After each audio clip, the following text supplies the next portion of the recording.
টিফিনে একটা তরকারি বানাচ্ছি যেটার মধ্যে সব রকমের সবজি দেওয়া আছে, তো সেটাই বানিয়ে নেব।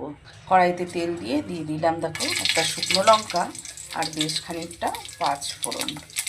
ফোড়নটা হয়ে গেছে, এবার সবজিগুলোকে দিয়ে দেবো। দিয়ে দেবো আন্দাজ মতন লবণ আর একটু হলুদ গুঁড়ো।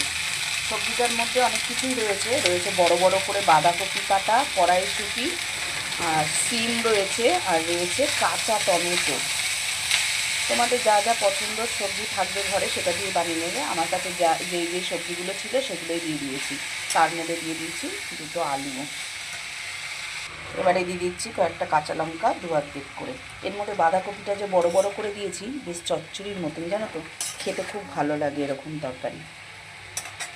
ভালো করে নেড়ে চেড়ে ঢাকা দিয়ে দেবো। সবজিটায় আমি কোনো জল দেবো না, এটা যে জলটা বেরোবে তার থেকেই সেদ্ধ হয়ে যাবে। দেখো সবজিটা কত সুন্দর জল টেনে গেছে। সবজির থেকে যে জলটা বেরিয়েছে তার থেকে সবজিগুলো কিন্তু সেদ্ধ হয়ে গেছে। এটা তো ঝোল ঝোল না, এটা একটু চচ্চড়ি। দেখো আলু সেদ্ধ হয়ে গেছে, সব কিছুই পুরো রেডি হয়ে গেছে। এরকম চচ্চড়ি পরোটা রুটি সবার সাথে কিন্তু খুব ভালো লাগে। এবার দিয়ে দিচ্ছি বেশ কিছুটা চিনি। চিনিটা দিলে মিষ্টি মিষ্টি হবে তরকারিটা, একটু ঝাল মিষ্টি, খেতেও বেশ ভালো লাগবে।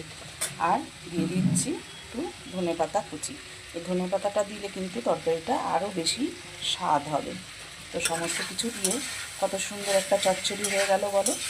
আর তোমাদের কাছে যা যা সবজি থাকবে সেটা দিয়েই করতে পারো। আর বিশেষ করে এই যে বাঁধাকপি, এটা যদি একটু বড় বড় করে বাঁধাকপিটা কেটে দাও তাহলে বেশ ভালো লাগে। আর কাঁচা টমেটো ছিল সেটাই দিয়ে দিয়েছি, চাইলে তোমরা পাকা টমেটো দিতে পারো। এরকম আর একটু নেড়ে চেড়ে নামিয়ে নেব। এখানে ময়দা নিয়ে নিয়েছি, তাতে ময়াম দিয়ে দিয়েছি, তেল চিনি নুন, একটু পরোটা করে নেব। দেখো কত সুন্দর হয়ে গেছে না, বেশ সুন্দর ভাজা ভাজা চচ্চড়ি।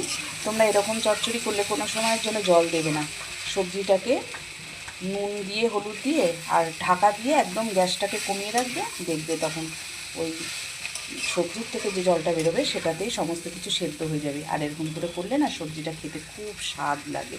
দেখেছো কত সুন্দর হয়ে গেল আমার তরকারি। চলো এবার তরকারিটা নামিয়ে কটা পরোটা ভেজে নেব। তরকারিটা দিয়ে খাওয়ার জন্য কটা পরোটা ভেজে নেব।